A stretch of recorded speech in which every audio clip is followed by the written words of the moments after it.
మరి ఈ యొక్క మంచి సమయము పౌలు గారు అంటారు 1 కొరింథీయులు 16:9 కార్యానుకూలమైనటువంటి మంచి సమయము నాకు ప్రాప్తించి ఉన్నది అని చెప్తాడు. దేవునికి స్తోత్రం. కాబట్టి అటువంటి మంచి సమయాన్ని మనందరికీ ఇచ్చినటువంటి ప్రభువు నామము ఘనపరచబడునుగాక. ఆమేన్. మరి ఈ దినమున ఇక్కడ నిలిచి ఉండటానికి మరి దేవుని కృప ప్రథమ కారణమైతే, మరి సంఘ కాపరిగా మరి ఎంతగానో సంఘాన్ని యవ్వన కాలంలో బలమైనటువంటి కాడిని, మరి దేవుని కాడిని ఎత్తుకున్నటువంటి మరి పాస్టర్ సతీష్ గారికి ప్రత్యేకమైన వందనాలు తెలియజేస్తున్నాను. నా గురించి చాలా చెప్పారు.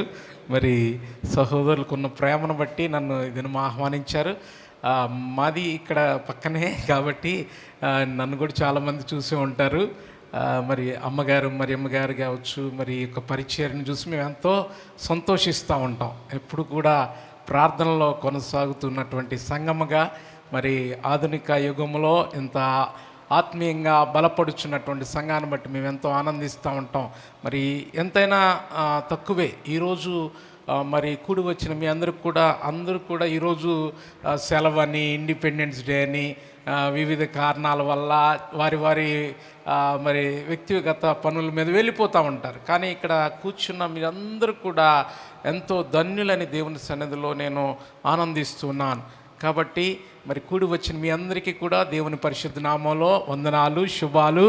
మరి అలాగే స్వాతంత్ర దినోత్సవ శుభాకాంక్షలు కూడా మరి తెలియజేస్తున్నాను మీకు, మీ కుటుంబాలకి.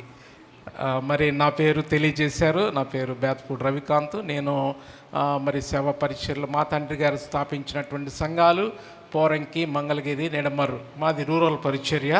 మేము స్థానికంగా ఇక్కడ ఉన్నా కానీ విజయవాడ పట్టణంలో ఎంతగానో కార్యక్రమాలు చేసినా విజయవాడ ఎందుకో దేవుని ఉద్దేశం లేదని మేము ఎప్పుడు కూడా ఈ విధంగా సంఘాన్ని కట్టడానికి ఇష్టపడలే.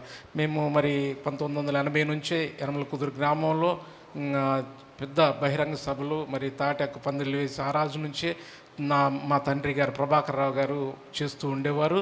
అలాగే పరిచర్లో ముందుకు సాగుతూ మరి మా కుటుంబం అంతా కూడా ఈ దినమున పరిచర్లో ఉన్నాము. మా తల్లి గారు, మరి విజయ సుశీల గారు, నా సతీమణి జానీ లావణ్య, నా చిన్న 3వ కుమార్తె మరి జెన్నిఫర్ ట్రీసా.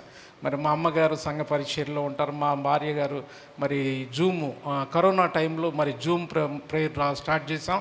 అప్పటి నుంచి కూడా మార్నింగ్ 4:30, ఈవినింగ్ 7కి మరి ఆ పరిచర్య జరుగుతుంది. అలాగే నా పెద్ద కుమార్తెలు ఇద్దరు కూడా లండన్లో ఉన్నారు. వారు మాస్టర్స్ డిగ్రీ చేసి అక్కడే ఉద్యోగాలు చేస్తూ అక్కడ ఉన్నారు. మరి నేను కూడా గతంలో చాలా మరి రాజకీయంగా పర్వతనేని ఉపేంద్ర గారు, లగడపాటి రాజగోపాల్ గారితో ఎక్కువ సాన్నిహిత్యం కలిగి, మరి ఎంతో నాయకత్వం కలిగి మరి జిల్లా ఎత్తులో అలాగే చేసి, ఆ తర్వాత మరి ఉపేంద్ర గారు షిప్పింగ్ కంపెనీలో జాబ్ చేశాను. తర్వాత ల్యాంకో ప్రాజెక్ట్కి కోఆర్డినేటర్గా పనిచేశాను. తర్వాత సొంత ఫైనాన్స్ కంపెనీ ఉండేది, ఇక్కడ ధర్మ ఫైనాన్స్ అని ఉండేది బెంచ్ సర్కిల్లో. అది నేను సొంతగా నాకు ఫ్రాంచైజీ నల్గొండ, మరి వివిధ ప్రాంతాల్లో ఫైనాన్స్ కంపెనీ ఇవన్నీ చేసి దుబాయ్ వెళ్ళి దుబాయ్లో ఉద్యోగం చేస్తూ మా తండ్రి గారు ఒకటే చెప్పేవాళ్ళు, నువ్వు ఎక్కడికి వెళ్ళినా వర్ధిల్లవు, ఎక్కడికి వెళ్ళినా వర్ధిల్లవు, ఏం చేసినా కలిసి రాదు, దేవుని సేవే చెయ్యాలి, నిన్ను దేవుడు బ్రతికించుకున్నాడు, దేవుని సేవ తప్పితే నువ్వు ఏది చేసినా వర్ధిల్లవు అని చెప్పేవాళ్ళు. అందుకు చెప్తున్నాను ఈ మాటలన్నీ. నేను దుబాయ్ వెళ్ళినాక మరి దేవుడు దర్శించాడు.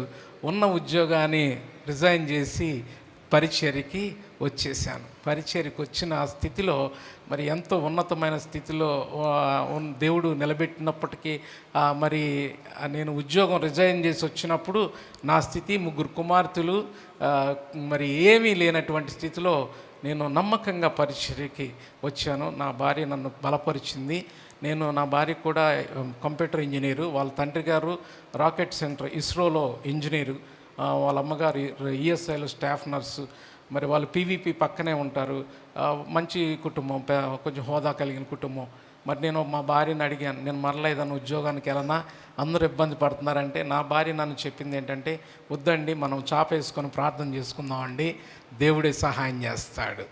దేవునికి స్తోత్రం. ఈ దినమున మరి జ్ఞానవంతురాలు ఇల్లు కట్టిద్ది అని చెప్పి వాక్యం సెలవిస్తుంది. సామెతలు 14:1. ఆ వాక్యానికి నిదర్శనం మరి ఎంతోమంది మీరు ఈ దినమున మరి ఎంతోమంది గృహిణులు, తల్లులు మీరందరూ ఉన్నారు. కుటుంబాల్లో ఎన్నో బాధలు ఉండొచ్చు, కానీ ప్రార్థన దానికి విడుదల ఇస్తుందని చెప్పడానికి ఒక నిజ స్వరూపంగా నేను నిలబడి ఉన్నాను. దేవునికి స్తోత్రం. మరి ఎక్కడైతే మనం దేవుని సన్నిధిలో ప్రార్థనాపూర్వకంగా మనం సిద్ధపడతామో దేవుడు మనల్ని బలపరుస్తాడు. కాబట్టి ఆ దేవునిలో మనం ముందుకు సాగాలి. ఈ సమయంలో ఈ దినమున మరి స్వతంత్ర దినోత్సవం, యోహాను సువార్తలో 17:17 వాక్యమే యేసుప్రభు అంటే నీ వాక్యమే సత్యము అంట. అలాగే 8వ అధ్యాయం 32వ వచనంలో అప్పుడు సత్యము మిమ్మల్ని స్వతంత్రులుగా చేస్తుంది. కాబట్టి మనందరం కూడా ఈ దినమున మరి స్వతంత్ర భారతదేశంలో పౌరులం. దేవునికి స్తోత్రం. ఒకప్పుడు బానిసలం, కానీ ఇప్పుడు స్వతంత్రం. కాబట్టి ఒకప్పుడు లోకంలో బానిసలం, ఇప్పుడు దేవునిలో స్వతంత్రం. దేవునికి స్తోత్రం. మరి ఎంతోమంది చిన్నపిల్లలు ఉన్నారు, యవనస్తులు ఉన్నారు. మరి నిజంగా సంఘం చూస్తుంటే నాకు చాలా ఆనందంగా ఉంది. ఎంతోమంది అంటే షడ్రక్, మెషక్, అబేద్నెగోలు, దానియేలు వీళ్ళని చూస్తూ ఉన్నాం ఎర్లో. దేవునికి స్తోత్రం. ఆ విశ్వాసం నిజంగా ఈ దినమున మరి ఇంతమందిని ఇక్కడ సంఘంలో కూర్చోబెట్టడం అనేది అది మామూలు విషయం కాదు. ఈ సంఘాలే దేవుని యొక్క రాజ్య వ్యాప్తిలో ఒక సాధనాలుగా వాడబడతా ఉంటాయి. అలాగే ఎంతోమంది ఎస్తేరు రాణుల్ని, రూతుల్ని, మరి బానిస బాలికల్ని, రోదే లాంటి వారిని ఇక్కడ చూస్తానికి దేవుడు నాకు ఈ దినమున అనుగ్రహించినందుకు నేను ఎంతగానో దేవుణ్ణి స్తుతిస్తున్నాను. కాబట్టి మరి వాక్యంలోకి వెళ్దాం. మూల వాక్యంలో ఇదంతా చూసినప్పుడు నాకు విశ్వాసం గురించి మాట్లాడాలనిపించింది. దేవుడు నేను అడుగుతూ ఉన్నప్పుడు నాకు ఎందుకో తెలియదు, కానీ అందరికీ పరిచయమైన వాక్యమే చూపిస్తున్నాడు. అయితే అందరికీ తెలిసిన వాక్యం చెప్పటం అనిపించింది, కానీ నాకు ఇందాక సహోదరులు చెప్తున్నారు ఈరోజు ఫ్యామిలీ మీటింగ్ పెట్టాలనుకున్నాము, కానీ ఫ్యామిలీ మీటింగ్ పెట్టాలంటే చాలామంది అస్వస్థతతో ఉన్నారు అని చెప్పి అన్న. రాత్రి నేను ప్రార్థన చేసుకుని పదే అదే గుర్తొస్తుంది వాక్యం. అయితే మరి సీజను అలాగే ఉంది. నేను మొన్న కూడా ప్రార్థన చేసేటప్పుడు చెప్పాను, సీజన్ అంత బాగాలేదు, జాగ్రత్తగా ఉండండి. మరి ఓన్లీ వైరల్ ఫీవర్సే కాదు, శరీరంలో ఉన్నటువంటి అనేకమైన అవయవాలు బలహీనమయ్యే వాతావరణ పరిస్థితులు ఉన్నాయి, కాబట్టి కొంచెం కేరింగ్గా ఉండమని నేను చెప్పాను. ఆ తర్వాత నేను మా సంఘాల్లో కూడా అనేకులు బలహీనలు అవ్వటం నేను గమనించాను. కాబట్టి ఈ దినమున మరి ఆ మాటనే మనం ధ్యానం చేసుకుంటూ లోతుల్లోకి వెళ్దాం. మరి యాకోబు పత్రికలో 5వ అధ్యాయము 15వ వచనము, విశ్వాస సహితమైన ప్రార్థన ఆ రోగిని స్వస్థపరుస్తుంది, ప్రభు అతని లేపును, అతడు పాపములు చేసిన వాడైతే పాప క్షమాపణ నొందును. చిన్న ప్రార్థన చేసుకుందాం. మహాపరిశుద్ధుడైన తండ్రి, దయగల దేవ, మీ దయగల పాదాలకు వందనములు, స్తోత్రములు చెల్లిస్తూ ఈ దినమున ప్రభు నాయన మమ్మల్ని బలపరిచి, ప్రభా మీ యొక్క దాసునైనా నన్ను బలపరిచి దాసుని ముఖాంతరంలో నుంచి మీరే మాట్లాడమని, మీ వాక్కును ఫలింపచేయమని నజరేయుడైన యేసు నామములో అడిగి వేడుకొనుచున్నాం తండ్రి, ఆమేన్. కాబట్టి ప్రార్థన ద్వారా కట్టబడిన సంఘాలు ఎప్పుడు కూడా బలంగా ఉంటాయి. మరి ప్రార్థనకి ఇచ్చేటువంటి విలువ, మరి ఈ దినమున ముందు ప్రార్థన, వాక్యము, తర్వాత కూడా ప్రార్థన. మరి ఆ ప్రార్థనలో ఉన్నటువంటి శక్తిని మనము ఆస్వాదించాలంటే ఆ విశ్వాస సహితమైన ప్రార్థన మనందరికీ కావాలి. మరి అక్కడ రోగి అనే చోట మనము ఏ బలహీనతనైనా పెట్టుకోవచ్చు. మన ఆర్థిక అంశాలు కావచ్చు, మరి ఆ కుటుంబ బలహీనతలు కావచ్చు, మన అక్కర్లో ఏ విధమైనటువంటి కొరతలు ఉన్నాయో వాటిని అక్కడ పెట్టి విశ్వాసముగా మనం ప్రార్థన చేసినప్పుడు ఆ విశ్వాసము ద్వారా మన యొక్క బలహీనతలను దేవుడు తీసివేస్తాడు. మన పాపాలు మనం ఒప్పుకోవాలి, పాప క్షమాపణ పొందాలి. ఆ పశ్చాత్తాప హృదయముతో మనము ప్రార్థన చేసినప్పుడు ఈ దినమును ఏ కుటుంబంలో అయితే ఏ యొక్క బలహీనత మరి ఇబ్బంది కారణంగా ఉన్నదో, ఏ బలహీనత కృంగదీస్తుందో, బలహీనపరుస్తుందో, ఆ బలహీనతలన్నిటిలో నుంచి కూడా ఈ విశ్వాసంతో చేసేటువంటి ప్రార్థన విడుదల కలుగజేస్తుంది. ఆ విడుదల ద్వారా, విశ్వాసము ద్వారా విడుదల, విజయాన్ని ఇచ్చి మనల్ని ఆనందింపజేస్తూ ఉంటుంది. ఎంతో కాలముగా కరడు కట్టుకుపోయినటువంటి సమస్యలు కూడా ఈ విశ్వాస సహితమైనటువంటి ప్రార్థన ద్వారా విడుదల కలుగుతూ ఉంటుంది. విజయాన్ని అనుగ్రహిస్తూ ఉంటుంది. కాబట్టి ప్రతి ఒక్క సమయంలో కూడా మనం ప్రార్థన ప్రార్థన ప్రార్థన చేస్తూనే ఉండాలి. ప్రార్థన ఎడతెగక ప్రార్థన చేసేయాలి. ప్రార్థన అనేది మానేది కాదు, ప్రార్థన అనేది చేస్తూ ఉండాలి. ప్రభువు కూడా ఎన్ని సందర్భాల్లో ప్రార్థన వల్లనే సాధ్యమో, ప్రార్థన వల్లనే ఈ కార్యము నెరవేరుతుంది అని చెప్పి, మరి ఈ ప్రార్థన అనేది మనము ముందు ప్రార్థన చేసుకోవాలి, కష్టంలో ప్రార్థన చేసుకోవాలి, కష్టంలో ప్రార్థన చేసుకొని విడుదల పొందినా కూడా కృతజ్ఞతా స్తుతి ప్రార్థన కూడా చేయాలి. ఆ విధముగా చేయటము మరి మన విషయంలో దేవుని యొక్క చిత్తమై ఉన్నదని కూడా దేవుని వాక్యం ద్వారా మాట్లాడుతున్నాడు. ఈ ప్రార్థన ఎవరైతే, ఏ కుటుంబంలో అయితే కుటుంబంలో ప్రార్థన ఉంటుందో ఆ కుటుంబము దేవుని యొక్క సన్నిధిలో వర్ధిల్లుతూ ఉంటుంది, దేవుని యొక్క సన్నిధిలో సమాధానంతో ముందుకు వెళుతూ ఉంటుంది. ఇగో దేవుని సన్నిధిలో దినదినాభివృద్ధి చెందుతూ ఉంటుంది. ఆ ప్రార్థన విజయాన్ని మనము చూడాలని మరి చిన్న బిడ్డలు కావచ్చు, యవనస్తులు కావచ్చు, పెద్దవారు కావచ్చు, కుటుంబాలు కావచ్చు, ప్రతి ఒక్కరు కూడా ప్రార్థన అనేది మానకుండా చేస్తూ ఉండాలి. ప్రార్థన అనేది నిత్యము చేస్తూ ఉండాలి. నేను సండే స్కూల్కి పిల్లలకి కానీ చెప్తా ఉంటాను, ఇది సండే స్కూల్ పిల్లలనికే కాదు కానీ అందరికీ కూడా. మనము మరి దావీదు దినమునకు 7 మార్లు మరి ప్రార్థన చేశాడు, మొరపెట్టాడు, మరి దేవుణ్ణి వేడుకున్నాడని చెప్పినట్లుగా మనము ఉదయం లేవగానే ప్రార్థన చేయాలి. అలాగే టిఫిన్ చేసేటప్పుడు చేసుకోవాలి, స్కూల్కి, పనికి, ఆఫీస్కి వెళ్ళేటప్పుడు ప్రార్థన చేసుకోవాలి, మధ్యాహ్నం లంచ్లో ప్రార్థన చేసుకోవాలి, ఇంటికి వచ్చినాక ప్రార్థన చేసుకోవాలి, అలాగే సాయంత్రం కుటుంబ ప్రార్థన చేసుకోవాలి, డిన్నర్ ప్రార్థన, ఇలా 7 అంశాలుగా నేను వాళ్ళని ప్రోత్సహిస్తూ ఉంటాను. మరి ఆ విధముగా ఇంకా ఎక్కువైనా చేయొచ్చు. 7 సార్లే ప్రార్థన చేయాలని కాదు, చేసేవాళ్ళు 10 సార్లు కూడా చేస్తారు, చేయని వాళ్ళు ఒక్కసారి కూడా చేయరు. ప్రార్థన గుర్తుకు కూడా రాదు. కానీ అలా ప్రార్థన ఎవరైతే ప్రార్థన దేవుణ్ణి ముందు పెట్టుకొని వెళ్ళాలని ఇష్టపడతారో ఆ ప్రార్థన విజయాన్ని ఇస్తూ ఉంటుంది. నిజంగా ఆ అనుభూతులే వేరేగా ఉంటాయి. ఆ అనుభూతులు చాలా వేరుగా ఉంటాయి. ఎంత ఇగో ప్రభువా నేను అనుకున్నది నాకు దొరికింది ప్రభువా అన్నట్లుగా యెషయా గ్రంథంలో ఉంటుంది ఒక మాట, నేను అనుకున్నది నాకు ఎదురైంది, నాకు తారసపడింది. నేను ఇదే వాక్యం ఒకసారి చెప్తున్నప్పుడు మనం ఏదైతే ఆలోచిస్తూ ఉంటామో అది మనకు అనుగ్రహించబడతా ఉంటుందంట. మరి ఒకసారి ఇలాగే మాకు ప్రార్థన జరుగుతున్నప్పుడు 2 సహోదరులు వాళ్ళు అనుకుంటున్నారంట, ఆ ఏరియాలోకి పెద్దగా ఆటోలు రావు, ఇప్పుడు మనకు కనుక డైరెక్ట్ ఆటో వస్తే మనం చక్కగా ప్రార్థనకి వెళ్ళొచ్చు అనుకున్నారంట. అనుకోగానే ఆటో వచ్చిందంట. నేను అప్పుడే వాచ్యం చెబుతున్నాను, వాళ్ళ హృదయం ఎంతో సంతోషించింది. దేవునికి స్తోత్రం. కాబట్టి దేవుని మన మాటను ఆయన స్థిరపరుస్తూ ఉంటాడు. మనం ఎప్పుడైతే ఒక మాట దేవుని సన్నిధిలో యథార్థంగా దేవుని చిత్తాన్ని జరిగించడం కోసం మనం ఇష్టపడతా ఉంటామో అది మనము అనుకున్నప్పుడు దేవుడు అది నెరవేరుస్తాడు, ఆ నెరవేర్పులోకి తీసుకొస్తాడు. కాబట్టి మనము చాలా విషయంలో మరి మన వల్ల కాదు, మనం చేత కాదు, ఈ విధముగా మనల్ని మనమే కృంగ తీసుకుంటాము. ఎప్పుడు కూడా మనం జ్ఞాపకం చేసుకోవచ్చు, ఈ లోకంలో మన తండ్రి ఒకవేళ ఆస్తిపరుడు కాకపోవచ్చు కానీ మనందరి తండ్రి ఒకడే తండ్రి అయినటువంటి ఆయన రాజులకు రాజు, ప్రభులకు ప్రభువు. ఆయనకి అసాధ్యమైనది ఏదీ లేదు. చిన్నపిల్లలకి మీరు మంచిగా ఇంజనీరింగ్ చదవాలనుకుంటున్నారా, లేకపోతే డాక్టర్ చదవాలనుకుంటున్నారా, ఉన్నత విదేశాల్లో చదవాలనుకుంటున్నారా, మీరు ప్రార్థన చేసుకోండి. మీరు ప్రార్థన చేసుకుంటే ఆ ప్రార్థనకి విజయాన్ని దేవుడు ఇస్తూ ఉంటాడు. ప్రార్థన విజయము అనుగ్రహిస్తూ ఉంటుంది. అందుకనే విశ్వాసముతో ప్రార్థన చేయాలి. ఈ దినమున మనము ఇక్కడ నిలిచి ఉండటానికి ఒకప్పుడు మరి ఎంతో దీనస్థితిలో ఉన్నటువంటి వారిని ఇప్పుడు ఒక సంపన్న స్థితిలోని నిలబెట్టి ఒక హోదాగా నిలబెట్టడానికి కారణం ఏంటంటే మనమేదో మన ఆర్థిక పరిస్థితులు కావు, మరి లేకపోతే మన అంగబలం కాదు కానీ, మన అందం కాదు కానీ, దేవుని సన్నిధిలో ఉన్నటువంటి ఆత్మీయ స్థితి. ఆ ఆత్మీయ స్థితిని బట్టి మనకు గౌరవం వస్తూ ఉంటుంది. మనుషులు మన దగ్గర ఉన్నప్పుడు కొంతకాలం మనల్ని మరి ప్రేమిస్తారు. మన దగ్గర అన్నీ ఉన్నప్పుడు అందరూ ప్రేమిస్తారు, ఏమీ లేనప్పుడు ఎవరూ ప్రేమించరు. కానీ ఏమీ లేనప్పుడు కూడా మనల్ని ప్రేమించేవారు ఎవరో కొంచెం డల్గా చెప్తున్నారు ఎందుకని? మన ఏమీ లేనప్పుడు కూడా మనల్ని ప్రేమించేది ఎవరు? దేవుడు. కాబట్టి మన దేవుడు మనల్ని ప్రేమిస్తాడు. ఎవరు మనల్ని విడిచిపెట్టినా, ఎవరు మనల్ని త్రోసివేసినా విడవని దేవుడు మన దేవుడు. కాబట్టి మనం ఎప్పుడు కూడా మన విశ్వాసాన్ని విడిచిపెట్టకూడదు. అందరూ అంటారు మీ వల్ల కాదు అంటారు, దేవుడు నేను చేస్తానంటాడు.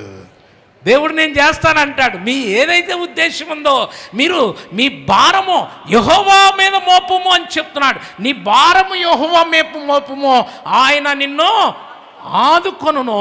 నీతిమంతులు ఎన్నడను కదల్చబడరంట. 55:22 కీర్తనలో వ్రాయబడి ఉంటుంది. దావీదు అంటాడు, ఇగో నీ భారము యెహోవా మీద మోపుము, ఆయన నిన్ను ఆదుకుంటాడు. నీతిమంతులు ఎన్నడను కదల్చబడరంట. దేవునికి స్తోత్రం. ఈ నీతిమంతులుగా ఎవరు నీతిమంతులు అంటే మనందరం కూడా విశ్వాసం ద్వారా నీతిమంతులుగా మార్చబడి ఉన్నాం. రోమాపత్రిక 5వ అధ్యాయం 2వ వచనం ఉంటుంది. కాబట్టి 5వ అధ్యాయంలో మరి విశ్వాస మూలముగా మనము నీతిమంతులుగా తీర్చబడ్డాం. శ్రమ ఓర్పు పరీక్ష నిరీక్షణను కలుగు చేస్తుంది. ఈ శ్రమ ఈ నిరీక్షణ మనల్ని సిగ్గుపరచదు. కాబట్టి దేవుని సన్నిధిలో ఈ విశ్వాస సహితమైన ప్రార్థన చేయటానికి మనం ఎప్పుడైతే పూనుకుంటామో మనలో దేవుడు ఇగో ఆనందమును నింపుతాడు, సమాధానమును నింపుతాడు, సంతోషం అనుగ్రహిస్తూ ఉంటాడు. ఆ విధముగా దేవుని సన్నిధిలో మనం వెళ్తూ ఉండాలి ముందుకు. మరి పౌలు గారు అంటాడు 2వ కొరింథీ 1వ అధ్యాయము 23వ వచనంలో, మేమే మీ మీద ప్రభువులం అయినట్టు చెప్పట్లేదు కానీ మీ ఆనందంలో మేము సహకారులమై ఉన్నాము, మీ విశ్వాసం మీదనే మీరు నిలకడగా ఉన్నారు. దేవునికి స్తోత్రం. హల్లెలూయా, హల్లెలూయా. దేవుని యొక్క సన్నిధిలో ఇగో మీ మీద మేము ప్రభువులు అయినట్టు ఇక్కడ చెప్పట్లేదు. మీ ఆనందంలో కేవలం మేము సహకారులు మాత్రమే. అమ్మా ప్రార్థన చేసుకోండి అమ్మా, అమ్మ దేవుని నమ్ముకోండి అమ్మా, దేవుని సన్నిధికి రండి అమ్మా, దేవునికి సమయం ఉండమ్మా, దేవుని సన్నిధిలో యథార్థంగా ఉండండి అమ్మా, నమ్మకంగా పనిచేయండి అమ్మా. నమ్మకంగా ఉన్న వారికి ఆయన నెమ్మదినిస్తాడు, ఆయన ఆనందమునిస్తాడని చెప్పి మేము మిమ్మల్ని ప్రోత్సహించే వారమే, మేము మీకు సహకారులమే, మేము ఇక్కడే ఉంటాం, మీరెక్కడికో వెళ్తారు. దేవునికి స్తోత్రం. ఉన్నతమైన స్థానాలకు వెళ్ళాలని కోరుకుంటాం. దేవుని యొక్క సన్నిధిలో ప్రభువా మా సంగతి దేవుడు చూసుకుంటాడని మేము అనుకుంటాం. మా సంగతి ఆయనకి విడిచిపెట్టేస్తాం. దేవుడు మమ్మల్ని చూసుకుంటాడు, మమ్మల్ని ఎప్పుడు కూడా విడిచిపెట్టడు, ఆయన విడిచిపెట్టడు. తన దాసుని క్షేమం చూచి ఆనందించి యెహోవా ఘనపరచబడును గాక. కాబట్టి ఎప్పుడు తన దాసుని యొక్క క్షేమాన్ని ఆయన చూస్తూ ఉంటాడు. కాబట్టి మాలో ఆ ధైర్యం ఉంటుంది, ఆ విశ్వాసం ఉంటుంది. దేవుడే చేస్తాడు, దేవుడే చూసుకుంటాడు. ఈ దినమున మేము చెప్పేది ఏంటంటే ఇగో మీ యొక్క విశ్వాసం వలన మీరు స్థిరముగా ఉంటున్నారు. ఇగో మేము మీ మీద ప్రభువులు అయినట్టు మాట్లాడట్లేదు కానీ దేవుని వాక్యం అందరిది, దేవుని వాక్యము అందరిది. యేసుక్రీస్తు అందరికీ ప్రభువు, అందరికీ ప్రభు, ఏ ఒక్కరికి కాదు. మరి సేవకులను ఒక రకంగా కాదు, లేకపోతే విశ్వాసులను ఒక రకంగా కాదు, అందరినీ ఒక రకంగా ఆయన ప్రేమిస్తాడు. మనందరం కూడా ఆయన యొక్క బిడ్డలమే. కాబట్టి ఒక్కొక్కరికి ఒక్కొక్క బాధ్యత తెలుస్తాడు. కాబట్టి ఆ బాధ్యతలను బట్టి మేము ఇక్కడ నిలబడి మాట్లాడే అర్హత మాకు ఇచ్చాడు. కాబట్టి ఈ దినమున ఎవరిని ఎక్కడ ఎప్పుడు లేపుతాడో ఎవరికి కూడా తెలియదు. కాబట్టి ఎవరైతే దేవుని యందు విశ్వాసంతో ఉంటారో వారు నిలకడగా ఉంటారు. స్థిరమైనటువంటి స్థితిలో వారు నిలబడటానికి దేవుడు సహాయం చేస్తూ ఉంటాడు. ఈ క్రైస్తవుడు అంటే నేను చెప్పేది ఏంటంటే విశ్వాసమేనండి. అంతేనంటారా? విశ్వాసం. అదే మనకి హెబ్రీ 11:6 చెప్తుంది కదా, విశ్వాసము లేకుండా దేవునికి ఇష్టలై ఉండుట అసాధ్యమో. ఇగో దేవుని దగ్గరికి వచ్చేవాడు దేవుడున్నాడనియో తన్ను వెదుకువారికి ఫలము దయచేయవాడని నమ్మవలెను కదా. దేవునికి స్తోత్రం. విశ్వాసం లేకుండా దేవునికి ఇష్టలై ఉండుట అసాధ్యము. కాబట్టి ఈ దినమున ఎవరైతే ప్రార్థన చేస్తున్నారో ఏదో అలవాటు ప్రార్థన చేయొద్దు. అలవాటు ప్రార్థన నిరుపయోగం. ఏదో అందరూ చేస్తున్నారు, నేను ప్రార్థన చేస్తున్నాను, అందరూ ప్రార్థనకి వెళ్తున్నాను, నేను అలా కాదు. నా ప్రార్థన నా దేవుడు ఆలకించాలి, నా దేవుని సన్నిధికి చేరాలి. ఆ విశ్వాస సహితమైన ప్రార్థన నాలో ఉండాలి. ఈ దినమున వాక్యానికి వెళ్తున్నానంటే, దేవుని మందిరానికి వస్తున్నానంటే ఆదివారం కాబట్టి మందిరానికి రావటం కాదు, వచ్చిన రోజు మనం జీతం తీసుకొని వెళ్ళాలి. అంతేనంటారా? పనివాడు జీతం నాకు పాత్రుడు. మనం ఈ క్షేత్రంలో పనిచేస్తున్నాం, దేవుని యొక్క సన్నిధిలో మనం ప్రార్థన చేస్తామంటే ఆయన దగ్గర మనం పనిచేస్తున్నాం కాబట్టి ఆయన మనకి జీతం ఇస్తాడు. ఆయన జీతం ఇవ్వటం అంటే ఆయన్ని ఎప్పుడైతే మనము ఆత్మతోనూ సత్యంతోనూ ఆరాధిస్తామో దానికి తగినటువంటి ప్రతిఫలం ఆయన ఇస్తాడు. దావీదు అంటాడు, నా నీతికి తగినట్లుగా నాకు ప్రతిఫలం ఇచ్చాడని. కీర్తనలు 18:20 ఉంటుంది, 2 సమయంలో 22వ అధ్యాయంలో కూడా ఉంటుంది. మరి కాబట్టి ఈ మాటలు, నా నీతిని బట్టి నాకు ప్రతిఫలం ఇచ్చెను, నా నిర్దోషత్వమును బట్టి నాకు ప్రతిఫలం ఇచ్చెను. దేవునికి స్తోత్రం. ఈ దినమున దేవుని సన్నిధిలో ఈ ఆదివారం నాడు లేకపోతే ఈ యొక్క ప్రత్యేకమైన ఈ స్వతంత్రం వచ్చినటువంటి రోజున మనం ఇక్కడ కూర్చొని ప్రార్థన చేస్తామంటే ఈ రోజున మన యొక్క బలహీనత దేవుడు బలమైన స్థితిలోనికి మార్చునుగాక. ఆ విశ్వాసంతో ప్రార్థన చేసుకోవాలి. ఇప్పటి వరకు మన జీవితంలో ఏదైతే ఆగిపోయింది అనుకున్నామో ఆ ఆగిపోయిన సమస్యను ఈ దినమున ప్రభు సన్నిధిలో ఎత్తిపట్టి ప్రార్థన చేసి ప్రభువా అని ప్రార్థన చేస్తే ఆశ్చర్యకరంగా ప్రభు దాని నుండి విడుదల అనుగ్రహిస్తూ ఉంటాడు. ఆ విధముగా దేవుడు సహాయము చేస్తూ ఉంటాడు. దేవుడు మనల్ని ప్రేమించినంతగా మనము కూడా ఆయన ప్రేమిస్తే మనకి దేవుడిచ్చే ఈవులను మనం తట్టుకోలేమండి. నిజంగా అంత ఆనందంగా మనకు అనుగ్రహిస్తూ ఉంటాడు. ఈ దినమున మనము ఎంతో దీనావస్థలో, దుస్థితిలో, బలహీనంగా క్రైస్తవులు అని చెప్పుకొనుచు కూడా మనము ఎంతో దౌర్బల్యాన్ని అనుభవిస్తున్న కారణం ఏంటంటే మన యొక్క బలహీనతే. దేవుని దగ్గరికి వచ్చేవాడు ఆయన ఉన్నాడని తన్ను వెదుకు వారికి ఫలము దయచేస్తాడు. ఇక్కడికి వచ్చినటువంటి మనము ఇగో ఈ దినమున మందిరములో నేను దేవునికి మొరపెడుతున్నాను, నా దేవుడు నా మొర ఆలకిస్తాడు అనేటువంటి విశ్వాసం ఉండాలి. ఇగో దావీదు అంటాడు 2 సమూయేలు 22వ అధ్యాయము 7వ వచనంలో, నా శ్రమలో నేను దేవునికి మొరపెట్టి తిని ఆయన నా ప్రార్థన ఆలకించెను, ఆయన ఆలయంలో ఆలకించి నా ప్రార్థన అంగీకరించను. నా శ్రమలో నేను యెహోవాకు మొరపెట్టి తిని నా దేవునికి ప్రార్థన చేసి తిని ఆయన తన ఆలయంలో నా ప్రార్థన అంగీకరించెను. దేవునికి స్తోత్రం. కాబట్టి నా శ్రమలో దావీదు ప్రార్థన చేశాడు, విశ్వాసంతో ప్రార్థన చేశాడు. నా శ్రమలో నేను దేవునికి ప్రార్థన చేశాను, ఆయన తన ఆలయంలో నా ప్రార్థన ఆలకించి నా ప్రార్థన అంగీకరించాడంటే మనకి యాక్సెప్టెన్సే. అంగీకరించాడంటే అది అవునుగాక. మనం ఎక్కడన్నా అప్లికేషన్ ఇస్తామండి, ఆఫీస్కి వెళ్ళి అంతా బాగుంది ఓకే అన్నారనుకోండి, ఆ పని అయినట్టేనా? అంతేగా. మరి అలాగే ఉంటుంది దేవుని సన్నిధిలో. ఆయన ఆలయంలోకి వచ్చాం. ఈ దినమున ఇగో శ్రమలో ఉన్నారు, బహుశా ఇగో నీ భారము యెహోవా మీద పెట్టుము అని చెప్పి ఉంది కదా. ఇగో నాకైతే భారం ఉంటుంది. భారాలు లేని వాళ్ళు ఎవరూ లేరు. మీలో ఎవరన్నా భారాలు లేని వాళ్ళు ఉంటే చెప్పండి, వాళ్ళకి మంచి గిఫ్ట్ ఇస్తాం. భారం లేదు, ప్రతి ఒక్కరికి ఒక భారం ఉంటుంది. చిన్నపిల్లోడికి ఉంటుంది, పెద్దవారికి కూడా భారము ఉంటుంది. కాబట్టి ఈ భారము తొలగిపోవాలంటే మనము దేవుని సన్నిధిలో విశ్వాసముతో ప్రార్థన చేయాలి. అదే మాట నహూము 1:7 దేవుడు చెప్తాడు, యెహోవా ఉత్తముడు. మరి ఆ యెహోవా ఉత్తముడు, శ్రమ దినమందు ఆయన ఆశ్రయదుర్గము. యెహోవా ఉత్తముడు, శ్రమ దినమందు ఆయన ఆశ్రయదుర్గము. తన యందు నమ్మికించు వారిని ఆయన ఎరుగును. ఆయన శ్రమదినమందు ఆశ్రయదుర్గము, అలాగే ఆయన యందు నమ్మిక ఉంచు వారిని ఆయన ఎరుగుతాడంట. దేవునికి స్తోత్రం. ఈ విధముగా దేవుడు ఉత్తముడు. మరి ఆయన యందు శ్రమదినమందు ఆయన ఆశ్రయదుర్గముగా ఉంటాడు. ఆయన యందు నమ్మిక ఉంచు వారిని ఆయన ఎరుగుతాడంట. కాబట్టి ఆయన ఎరిగినప్పుడు మనకి విడుదల కలుగుతుంది, మనకి విజయం కలుగుతుంది. ఆ విధముగా ఏ విషయంలోనైనా ఇప్పుడు మనము ఒక రోడ్డు మీద నిలబడ్డామండి. ఒకసారి రోడ్డు మీద నిలబడితే బస్సు కోసం వెయిట్ చేస్తున్నాం, చాలాసేపు నుంచి రావట్లేదు, ఎండగా ఉంది.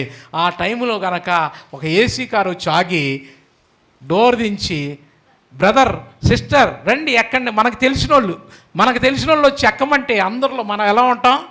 మన స్టైలే మారిపోద్ది అప్పుడు, అంతే కదా, మన స్టైలే మారిపోద్ది. అప్పుడు అందరిలో మరి తల ఎత్తుకొని మనం వెళ్ళి కారులో కూర్చుంటాం. ఎలా ఉంటుంది, దూరదేశం నుండి వచ్చే సమాచారం అలా ఉంటుందంట.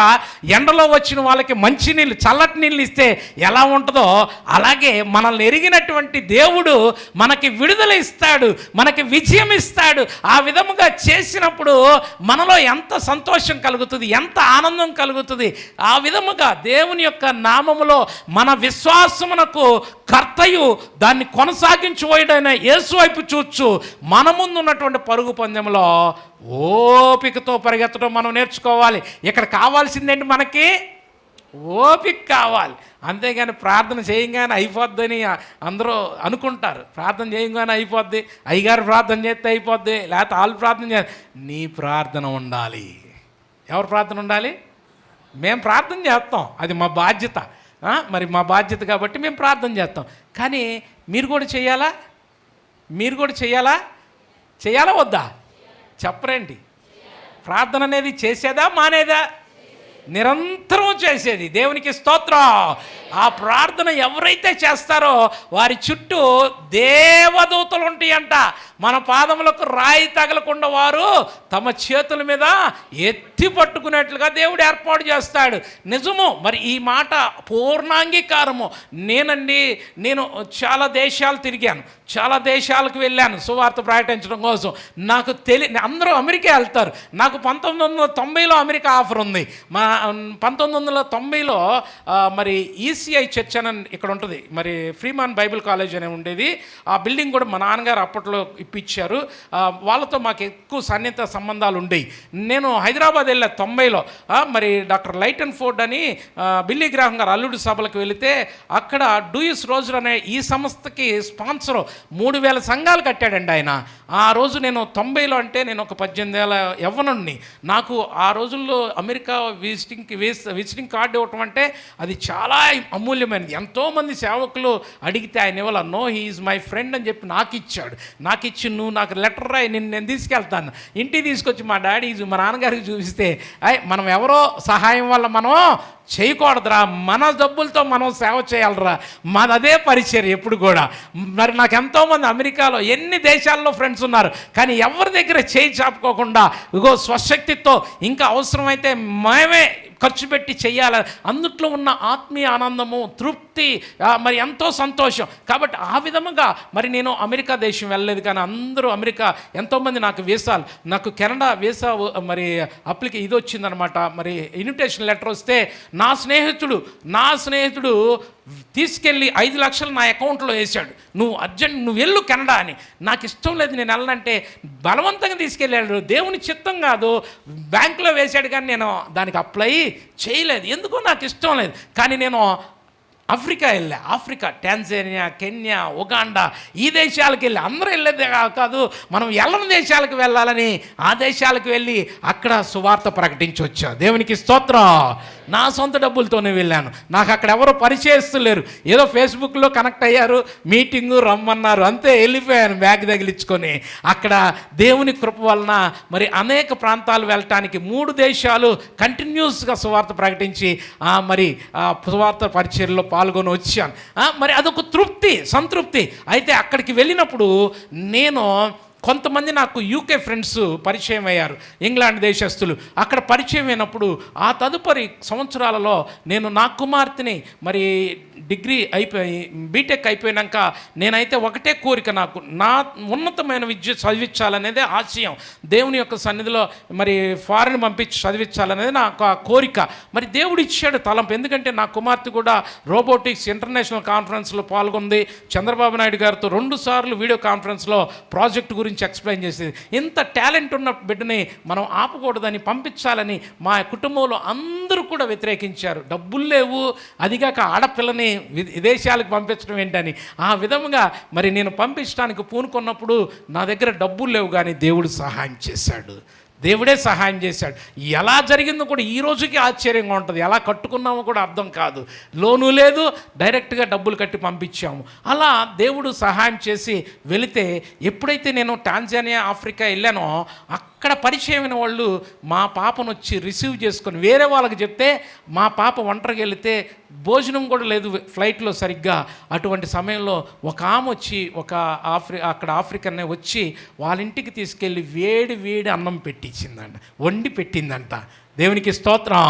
వాళ్ళు మాకు డబ్బులు ఇచ్చారా లేదా కాదు, కానీ పాపకి ఆ సమయంలో ఆహారం అవసరం కాబట్టి తీసుకువెళ్ళి వాళ్ళ ఇంట్లో ఎవరు చేర్చుకోరాలా, కానీ ప్రభువు నన్ను ముందుటి పంపించి తర్వాత అటు సహాయం చేశాడు. దేవునికి స్తోత్రం. ఇలా ఆశ్చర్యకరంగా ఉంటాయి దేవుని కార్యాలు. ఇలాంటి ఎన్నైనా చెప్పుకోవచ్చు. నా జీవితంలో ఎస్పెషల్లీ ఎన్నో చెప్పుకోవటానికి దేవుడు ఇచ్చాడు. కారణం ఏంటంటే ఒకటే, విశ్వాసము. దేవుని సన్నిధిలో ప్రార్థన చేయటము, యథార్థంగా ప్రార్థన చేయటం మంచిదా కాదా? మంచిదే కదా. మొన్న మా మామగారు ఫోన్ చేసి మా మిస్సెస్ గురించి, బాబు అందరూ పరిచయం చేస్తున్నారు, అందరూ వాక్యం చెబుతున్నారు, చాలా బాగా చెబుతున్నారు, అమ్మాయికి బాగట్లేదంట, వాళ్ళ అక్క చెల్లెళ్ళు అందరూ చెప్పుకుంటున్నారు. ఏంటని నేను మా ఆవిడని అడిగితే, వద్దులేమ్మట్టయితే పొద్దున్నే 4:30కి లేగబాకలే, ఒకరోజు ఆపేయని చెప్పేసి ఒకరోజు ఆపేసినాక నెక్స్ట్ డే అంటుంది, ఏమండి రోజు చాలా ఫ్రీగా ఉండేదాన్ని, ఆపేసిన రోజే నాకు చాలా శారీరక బలహీనత వచ్చింది, నడువు నొప్పి ఆ రోజే వస్తుంది, ఆదివారం నాడు ఉండదు, ఆదివారం నాడే నడువు నొప్పి వస్తుందండి నాకు, మిగతా రోజులు ఎప్పుడూ నొప్పి ఉండదు. దేవునికి స్తోత్రం. ప్రార్థన అనేది ఔషధం. దేవునికి స్తోత్రం. చాలామంది అనుకుంటారంటే ప్రార్థన చేయటం వల్ల లేకపోతే బలహీనంలో అవుతామో లేకపోతే కృంగిపోతామో అనుకుంటూ ఉంటాం. కానీ ప్రార్థన అనేది మన అవయవాలను సరిచేస్తుంది, మన స్థితిగతులను సరిచేస్తుంది, మన యొక్క సమస్యల నుంచి విడుదల పొందిస్తూ ఉంటుంది. కొన్నిసార్లు అపవాది తెలివిగా మనల్ని పక్కదోవా పట్టిస్తూ ఉంటాడు. దేవునికి స్తోత్రం. ఇదే సందర్భంలో నెహెమ్యాల 2:10 అక్కడ నెహెమ్యా ఆ పితరులు మరి నివసించినటువంటి పట్టణం పాడైపోయిందని దాన్ని మరలా పునరుద్ధరించుకోవటం వెళ్తే అక్కడ సన్బల్టు టోబియా అనేవాళ్ళు బాధపడుతున్నారంట. అమ్మా, సన్బల్టు టోబియా ఇజ్రాయేలీలకి సహాయమా క్షేమము కలగజేయవాడా? క్షేమము కలగజేయవాడు ఒకడు వచ్చినని వాళ్ళు విని బహుగా దుఃఖపడ్డారంట. దేవునికి స్తోత్రం. ఈ దినమున ప్రార్థన మన ఇంట్లోకి వస్తుంటే అపవాది సంబంధులు అనేకులు కూడా దుఃఖపడతా ఉంటారు. అమ్మో, వీళ్ళకి మేలు జరిగిపోతూ ఉంటుంది, వీళ్ళకి క్షేమం కలిగిపోతూ ఉంటుంది, వీళ్ళు వర్ధిల్లుతారు, ఆనందంగా ఉంటారు, సమాధానంగా ఉంటారు. అది ఇష్టమా అపవాదికి? ఇష్టమా? ఇష్టమే ఉండదు. మనం బాగుంటాం, వాడికి ఎప్పుడు కూడా నచ్చదు. కాబట్టి మనము విశ్వాసంతో ప్రార్థన చేస్తుంటే విడుదల పొందుతూ ఉంటాం. కానీ అపవాది అనేవాడు మనల్ని ఏదో ఒక రకంగా చిక్కులు పెట్టి ప్రార్థన చేయనీయకుండా ఆపుతూ ఉంటాడు, ప్రార్థన చేయనీయకుండా ఆపివేస్తూ ఉంటాడు. ఆ విధముగా ఎన్నోసార్లు నెహెమ్యాని, నువ్వు ఒకసారి మాట్లాడుకుందాం రా అంటారు. మాట్లాడుకుందాం రా అంటే పని చేస్తూ ఉంటా అని అంటాడు, నేను చేస్తున్న పని గొప్పది, నేనెందుకు రావాలి? నేను చేస్తున్న పని గొప్పది, నేనెందుకు రావాలి? నేను దేవుని పని చేస్తున్నాను. కాబట్టి ఈ దినమున దేవుని పని చేసే వారికి ఎవరికైనా దేవుడు విడిచిపెట్టడు. దేవుడు ప్రియులరా, నేను చాలాసార్లు కొంతమంది పక్కదో పట్టిస్తూ ఉంటారు, మందిరంలో అంతా నువ్వే పని చేస్తున్నావా, నువ్వు చేయకపోతే ఇంకొకరిని పిలిచి చేపిస్తాడు. కానీ ఒకటి మాత్రం జ్ఞాపకం చేసుకో, నీ దీవెన నువ్వే పోగొట్టుకుంటూ ఉంటావు. నీ దీవెన ఇదే పౌలు గారు రాస్తాడు 6వ అధ్యాయంలో 10వ వచనం నుండి 12వ వచనం వరకు చదువుకున్నప్పుడు ఇదంతా కూడా సంఘములో మనం ఉండాలి, ప్రార్థనలో మనం ఉండాలి అని ఆ 3 వచనాల్లో స్పష్టంగా మాట్లాడుతున్నాడు. చూడండి, మీరు చేసిన కార్యములు,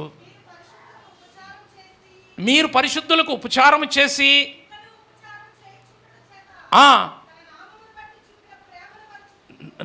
తన నామమును బట్టి ప్రేమను మరచుటకు దేవుడు అన్యాయస్తుడు కాదు. మీరు మందులు కాక విశ్వాసము చేతను ఓర్పు చేతను వాగ్దానములను స్వతంత్రించి పోలిన వారిని నడుచుకొని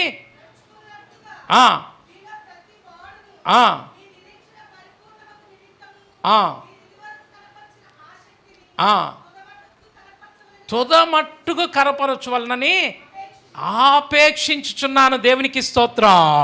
కాబట్టి మీరు పరిచర్య చేసింది ఏది కూడా ఆయన మరచుటకు ఆయన అన్యాయస్తుడు కాదు. దేవునికి స్తోత్రం. నేను ఒక నిదర్శనం చెబుతాను. మా చిన్నతనంలో మేము జట్టి ప్రకాశం గారని, మరి ఆయన ఎల్ఈఎఫ్లో ఒక సంస్థలో స్థాపించిన వారిలో ఒకరు. మరి అక్కడికి వెళ్ళే వాళ్ళం. పిఎన్టీ క్వార్టర్స్ సెయింట్ జాన్స్ వెనకమాల ఉండేది మా చిన్నతనంలో. మరి 83 ఆ సంవత్సరాల నుంచి అక్కడే ఉండేది. అక్కడికి వెళ్ళేవాళ్ళం. అక్కడ మేము వెళ్ళినప్పుడు అయ్యగారి దగ్గర సేవ చేయడానికి ఒక కుర్రోడు ఉండేవాడు, ఏలియా అని. మరి ఆ ఏలియా అనేటువంటి చేపలు వేస్తూ ఉండేవాడు. చదువు లేదు, మరి ఏదో పల్లెటూరు నుంచి తీసుకొచ్చి పెట్టారు. అయితే మేమందరం ఏలియా కదా కిషోర్ మేమందరం కూడా కిషోర్ చేపలే లేదా అజ్జయ్ ఇజ్జయ్ అని ఒక అసిస్టెంట్ లాగా మాట్లాడేవాళ్ళం. ఎందుకంటే అతను పాపం ఏదో పని చేయడానికి వచ్చాడు కాబట్టి అలా అతను చేస్తూ ఉన్నాడు. తర్వాత కొంతకాలానికి చూస్తే అతను స్టైలే మారిపోయిందండి. ఆ తర్వాత అతను కారు, మరి ఒంటి నిండా బంగారం, లేకపోతే ఒక గొప్ప స్థితిలో కుటుంబం. మరి వాళ్ళమ్మాయి మా అమ్మాయి కూడా ఒకే క్లాస్మేట్స్ నిర్మలా కాన్వెంట్లో.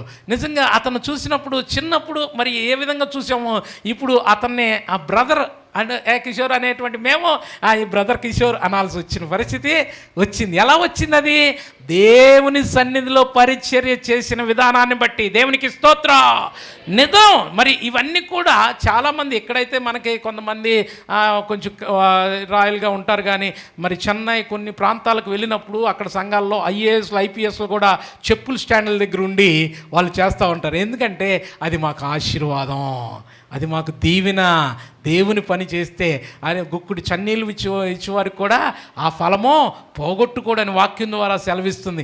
అలా మనము మన యొక్క జీవితాన్ని ప్రార్థన చేయటమో వాక్యం చదవటమో కాదు, ఇవన్నీ కూడా మనము చేస్తూ ఉన్నప్పుడు ఇది మన కుటుంబానికి ఒక దీవెనకరంగా ఉంటుంది, ఆశీర్వాదకరంగా ఉంటుంది.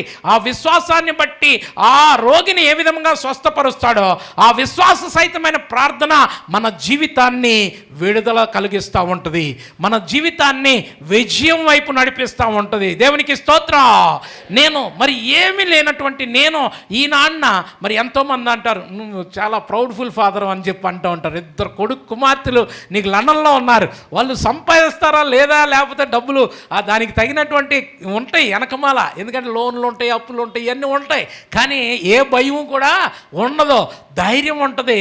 ఒక ప్రౌడ్, నా కుమార్తెలు ఇక విదేశాల్లో చదువుకొని ఉద్యోగాలు చేస్తున్నారని చెప్పేసి ఒక ఘనత దేవుడు నాకు ఇచ్చాడు ఈ దినమున. నా వెనక మన ఎన్ని ఆస్తులు ఉన్నా కానీ దాని గురించి చెప్పరు. కానీ మన యొక్క మరి లైవ్ మన యొక్క పొజిషన్ చూసినప్పుడు మనకెంతో, ఇప్పుడు ఒక ఐఏఎస్ ఉన్నాడు అనుకోండి, ఐఏఎస్ వెనకమాల ఎంత ఆస్తి ఉందని చూస్తారు, ఆస్తి చూడరు. ఆయన పెద్ద ఆఫీసర్ అండి, ఐఏఎస్ కలెక్టర్ అండి, ఆయన మాట అంటే మాట అయిపోద్ది పని అని ఆయనకి ఎంతో విలువిస్తారు. ఎంతమందిలో ఉన్నా కానీ ఆయనకు ఒక విలువ అనేది వస్తుంది. అలాగే దేవుడు మనకు లైవ్లో విలువ ఇస్తూ ఉంటాడు. దేన్ని బట్టి? ఆయన చేసే ఆశ్చర్య కార్యాలను బట్టి, ఆయన మనకిచ్చే దీవెనలను బట్టి మనము మరి దేవుని సన్నిధిలో వర్ధిల్లటానికి కారణం ఏంటంటే ఆ విశ్వాస సహితమైనటువంటి ప్రార్థన. ఆ విశ్వాసంతో మనం ప్రార్థన చేసినప్పుడు, మన పాపాలు క్షమించబడ్డప్పుడు, మనల్ని దేవుడు లేవనెత్తినప్పుడు దేవుని సన్నిధిలో మనము ఆనందిస్తూ ఉంటాం. ఒకవేళ మనకి వ్యాధులు బలహీనతలు ఉన్నప్పటికీ కూడా మనం ఎప్పుడు కూడా హ్యాపీగా ఉంటాం. దేవునికి స్తోత్రం. మరి ఈ మాట చెప్పొచ్చో చెప్పకూడదు, కానీ మొన్న అయ్యగారు ఫోన్ చేసినప్పుడు నేను కొంచెం ఈ భోజనం ఎక్కువ తిననండి, చాలా లిమిట్, చాలా కేరింగ్గా, ఎందుకంటే నాకు కొంచెం బలహీనతలు ఉన్నాయంటే మీకున్నాయా అని చెప్పి ఆశ్చర్యపోయారు. అంటే నాకు ఎప్పటి నుంచో బీపీ షుగర్లు అన్నీ ఉన్నాయండి, అయినా కానీ నేను హ్యాపీగా ఉంటాను, యాక్టివ్గా ఉంటాను. దేవుడు నాకు ఇచ్చినటువంటి కృప. మరి నేను రాత్రి పడుకునేపాటికి ఇంచుమించు 2:30 అయింది. మళ్ళీ పొద్దున్న లేచి మా ఫ్యామిలీలో మరి ఈరోజు మా మేనల్లుడు ఒక షాప్ ఓపెన్ చేస్తున్నాడు తెనాలి వెళ్ళి మా మదర్ ఫ్యామిలీ అందరం కారులో తీసుకెళ్ళి అక్కడ దించేసి మరలా నేను బండి వేసుకొని మరలా ఇక్కడికి వచ్చి మళ్ళీ ఇక్కడ వాక్యం చెప్పాలి. మళ్ళీ సాయంత్రం ఒక ఫ్యామిలీ మీటింగ్ ఉంది, అది చూసుకొని మళ్ళీ తెనాలి వెళ్ళి మళ్ళీ మా పేరెంట్స్ని ఎక్కించుకురావాలి. ఈ విధంగా, ఎందుకంటే మా కుటుంబంలో నేను ఒక్కడే మగవాడిని కాబట్టి, అయితే ఎక్కడ కూడా నిరుత్సాహం లేకుండా దేవుడు తోడుగా ఉన్నాడు కాబట్టి ఈ కార్యాలన్నీ చేయగలుగుతున్నాం. దేవునికి స్తోత్రం. కాబట్టి ప్రార్థన చేసేప్పుడు మనకి దేవునికి మధ్య ఏమి కూడా అడ్డులు ఉండకూడదు. మనకి ప్రార్థన చేసేటప్పుడు మనం ఒక బలహీనతలన్నింటినీ కూడా ఆయన సన్నిధిలో కుమ్మరించాలి. ప్రభువా, నేను పాపిని ప్రభువా, నన్ను క్షమించు ప్రభువా, నన్ను కరుణించు ప్రభువా అని ఎవరైతే ప్రార్థన చేస్తారో, నిజంగా విధముగా తనకు మొరపెట్టు వారికి అందరికి కూడా ఆయన సమీపముగా ఉన్నాడు. దేవునికి స్తోత్రం. ఆ విధముగా మనం ప్రార్థన చేస్తున్నప్పుడు దేవుడు మన ప్రార్థన ఆలకిస్తూ ఉంటాడు. మధ్యలో మీరందరూ కూడా కొంచెం సీరియస్గా ఉన్నారు కాబట్టి కొంచెం అలా ఫన్. మరి ఒకసారి ఇలాగే అయ్యగారు ఒక 15 రోజులు ఉపవాస కూడుకులు పెట్టారంట. ఉపవాస కూడుకులు పెడితే రిలాక్స్ అవ్వండి. ఉపవాస కూడుకులు పెడితే మరి ఒక యవనస్తుడు చాలా ఉధృతంగా ప్రార్థన చేస్తున్నాడంట. చాలా ఉధృతంగా ఉపవాస కూడికలో పాల్గొంటున్నాడు, ప్రార్థన చేస్తున్నాడు. అయ్యా కృప ఇవ్వయ్యా, కృప ఇవ్వయ్యా, కృప ఇవ్వయ్యా అని ప్రార్థన చేస్తున్నాడంట. 7 రోజులు పర్ఫెక్ట్గా వచ్చాడంట, పర్ఫెక్ట్గా ప్రార్థన చేశాడంట. 8వ రోజు రాలేదంట. 8వ రోజు రాకపోయేసరికి ఏమైందా చూద్దామని చెప్పేసి అయ్యగారు ఇంటికి వెళ్ళారు. పాపం ఏమన్నా వీక్ అయ్యాడేమో, జ్వరం వచ్చిందామని ఇంటికి వెళ్తే టీవీ పెట్టుకొని చూస్తున్నాడు దర్జాగా. టీవీ పెట్టు, అయ్యా ఏంటి బ్రదర్ ఏంటిదంటే, ఏముంది కృపకి పెళ్ళి అయిపోయింది అంటున్నాడంట. కృపకే పెళ్ళి అయిపోయింది అన్నాడంట. కృప నేను లవ్ చేశాడంట, ఆమెకు పెళ్ళి అయిపోయిందంట.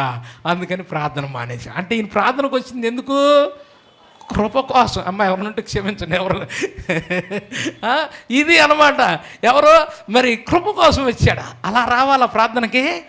దేవుని కోసం, దేవుని మన కోసం రావాలి, దేవుని చూచి రావాలి, దేవుని సన్నిధికి విశ్వాసంతో రావాలి. కానీ ఏదో మనసులో పెట్టుకొని 4 రోజులు, లేకపోతే మనం అనుకుంటాం ఇన్ని రోజులు ప్రార్థనకి వెళ్తే మన పని అయిపోద్ది, ఆ తర్వాత మన పని మనం చూసుకోవచ్చులే, ప్రార్థన అయ్యగారికి టాటా బాయ్ బాయ్.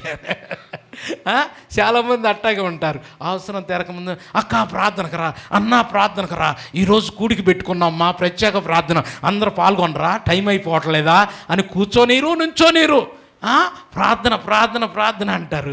వాళ్ళ అవసరం తీరిపోద్ది చూడండి. దేవుడేమో ప్రేమించేవాడు కదా, మనం మొరపెట్టగానే ఆయన ఇచ్చాడు. ఎంత ఘోర పాపనైనా నన్ను క్షమిస్తాడు, విడుదల ఇస్తాడు.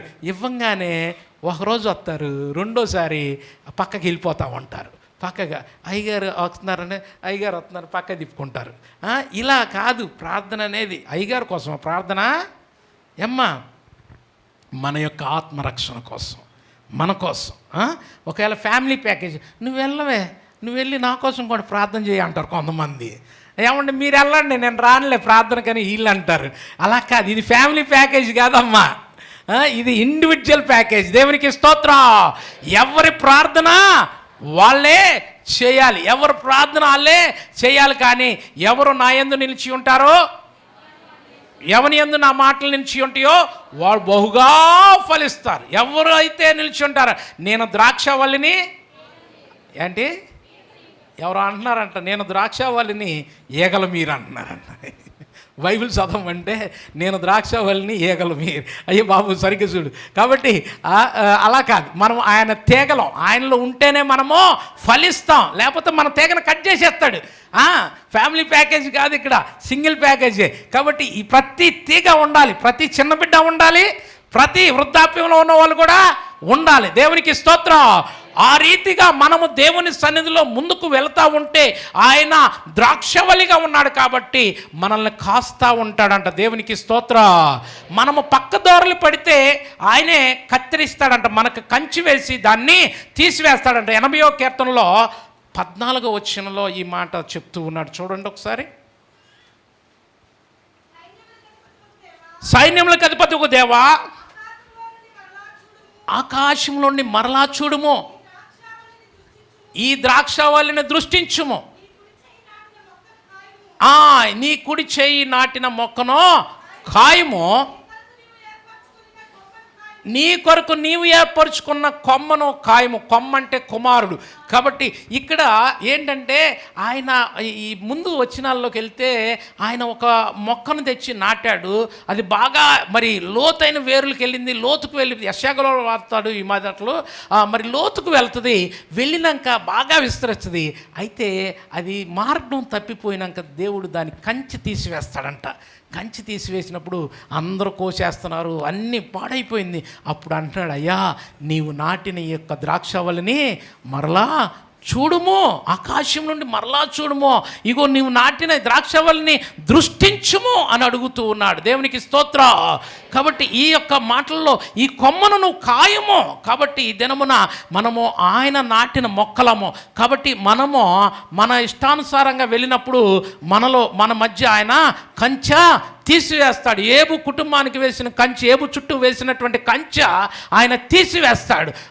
ఆయన మన చుట్టూ వేసిన కంచెని ఆయన తీసివేసినప్పుడు మన జీవితంలో అనేకమైనటువంటి అరిష్టాలు అరుముకొంతూ ఉంటాయి, అనావృష్టి కలుగుతూ ఉంటుంది, ఆపదలు ఎన్నో వచ్చేస్తూ ఉంటాయి. కాబట్టి ఈ దినమున్న ప్రతి ఒక్కరు కూడా మనకు కలిగి ఉన్న దాంతో సమృద్ధిగా దేవుణ్ణి వెంబడించడం నేర్చుకుంటే మొదట నీ స్థితి కొద్దిగా ఉన్న తొదకు నీవు మహాభివృద్ధి చెందుతావు. నీ నీతికి తగినట్లుగా నీ నివాస స్థలాన్ని ఆయన నీ నీతికి నివాస స్థలాన్ని వర్ధిల్ల చేస్తాడు. అలాగే యోబు పత్రికలు ఏబులోనే 22వ అధ్యాయం 23వ వచనంలో నీ గుడారములో దుర్మార్గమును దూరపరచిన ఎడల,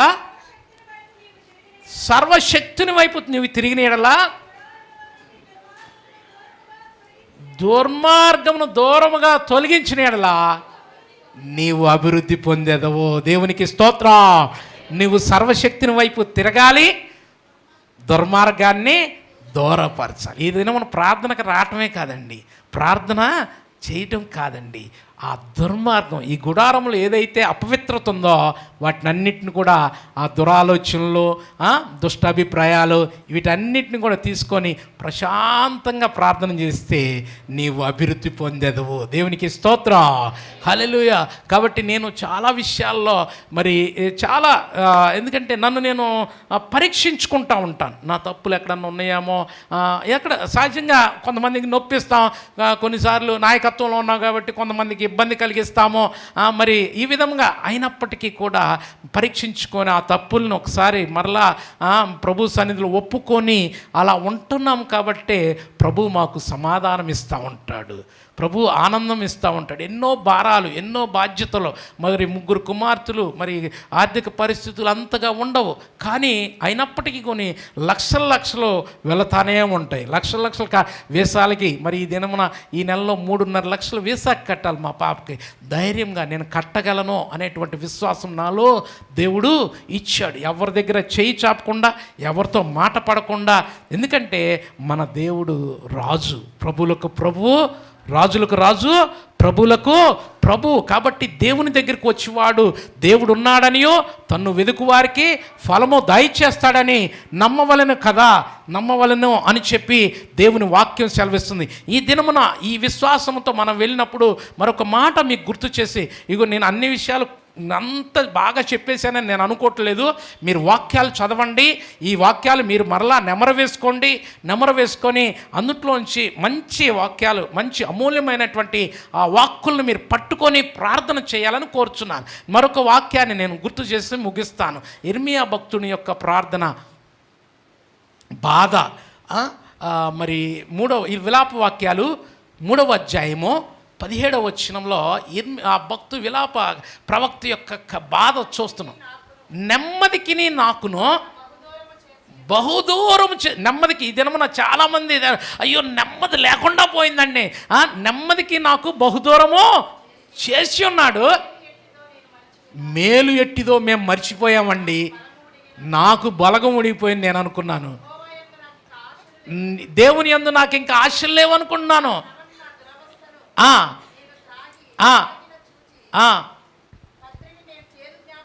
మాచిపత్రిని చేదు జ్ఞాపకం నాలో కృంగి ఉన్నది, దీన్ని జ్ఞాపకం చేసుకున్నప్పుడు నాకు ఆశ పుట్టుచున్నది. యెహోవా కృపగలవాడు, ఆయన వాత్సల్యత ఎడతెగక నిల్చున్నది, మనము నిర్మూలము కాకున్న వారము, అనుదినము నూతనముగా ఆయనకు వాత్సల్యత పుట్టుచుంది. ఎంతైనా నీవు నమ్మదగిన వాడవు, యెహోవా నా భాగమని నేను అనుకునేట్లా.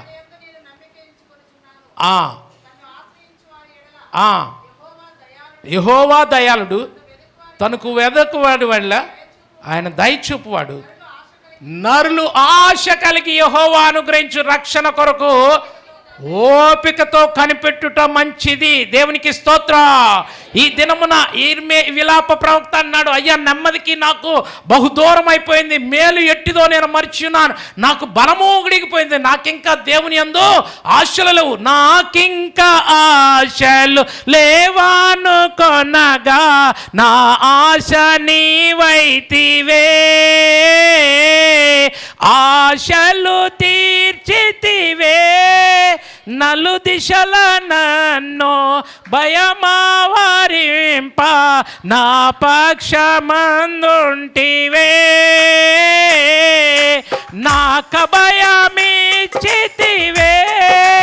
నాకెన్నో మేలులు చేసితివి, నీకేమి అర్పింతునో దేవా, నీకేమి చెల్లింతునో.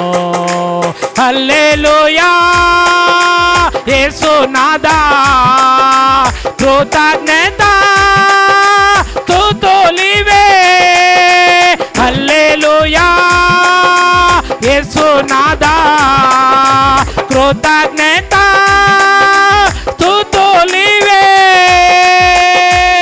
కాబట్టి ప్రియులారా, దేవుని సన్నిధిలో మనము ఆ విధముగా అనుకున్నప్పుడు యెహోవా కృపగలవాడు, ఆయన యందు ఆయన భయభక్తులు గలవారి ఎడల ఆయన దయ చూపువాడు, వాత్సల్యత చూపువాడు. కాబట్టి నరులు ఆశ కలిగి యెహోవా అనుగ్రహించు రక్షణ కొరకు ఓపికతో కనిపెట్టుట మంచిది.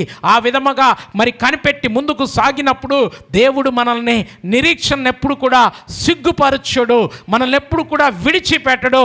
ఆయన ఎప్పుడు కూడా తన హస్తం మనకి అందించి మన యొక్క ఆపదల్లో ఆయన మనల్ని బలపరుస్తూ ఉంటాడు, మనల్ని నడిపిస్తూ ఉంటాడు, మనల్ని దీవిస్తూ ఉంటాడు. ఒకసారి ఒక అన్య కుటుంబం, అంటే ఒక మహమ్మదీయ కుటుంబంలో నుంచి ఒక సహోదరి దేవుణ్ణి నమ్ముకుంటే, ఆ నమ్ముకున్నటువంటి ఆ సహోదరి యొక్క భర్త బ్యాంక్ మేనేజర్ ఏ విధము చేతనైనా ఈమెని ఇగో గుడికి వెళ్లకుండా చేయాలి, ఏమని హతమార్చాలనేటువంటి పన్నాగం పన్ని ఆదివారం వచ్చింది. శనివారం బ్యాంక్ నుంచి వస్తూ తన తాళాలు గుర్తు తీసి ఆ నదిలో వేసాడంట. నది పక్కన ఉంటుందంట మనకులాగే, ఆ నదిలో వేసాడంట బ్రిడ్జ్ మీద నుంచి. వేసినాక ఇంటికి వచ్చాడు. తెల్లారి ఆదివారం మరి సహోదరి మందిరానికి సిద్ధపడుతుంటే, నేను వెళ్ళి ఇగో మంచి కూర తెస్తాను, బాగా వండి వెళ్ళు అని చెప్పి అంటాడంట. అన్నాక కూర తీసుకొచ్చి మాంసానికి వెళ్తే బాగాలేదు, చికెన్ బాగాలేదని వెళ్ళి చేపలు తెచ్చాడంట. ఒక పెద్ద చేప తెచ్చి ఇంట్లో ఇచ్చి, దీన్ని బాగా చేసి వెళ్ళు, లేకపోతే నీ సంగతి తేలుస్తా అన్నాడంట.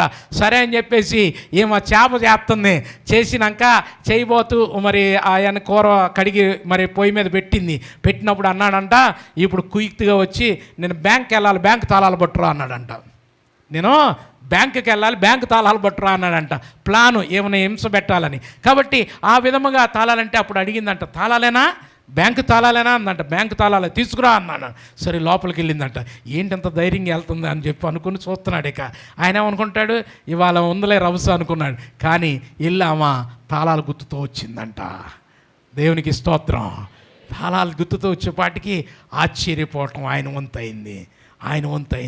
ఇప్పుడు తాళాలు ఇగోండి, తాళాలంటే నివ్వెరపోయి చూస్తున్నాడంట. అప్పుడు అనిపించిందంట, దేవుడు ఎంత గొప్ప దేవుడా అని. దేవునికి స్తోత్రం. ఈ తాళాలు ఎక్కడి నుంచి వచ్చినాయండి? చేప కడుపులు. యోనాను పెట్టుకున్నటువంటి చేప తాళాలు కష్టమా? ఎక్కడికి నడిపించాలో అక్కడికి నడిపిస్తాడు. ఎక్కడ అవసరం ఉందో, ఎక్కడ కొరత ఉందో అక్కడ మన కోసం తీస్తాడు. చివరికి ఒక వచ్చిన మీకు చూపించి మన కోసం సహాయం చేయటం కోసం ఒక వ్యక్తిని పెడతాడని చెప్పడానికి ఒక మాట చూపించి నేను ముగిస్తాను. అంటే అక్కడ వేరే మాట ఉంటుంది, అది మీరు అర్థం చేసుకోవాలి. హెస్కేల్ గ్రంథంలో 36వ అధ్యాయము 17వ వచనం చూడండి అమ్మ ఒకసారి. 14వ వచనం.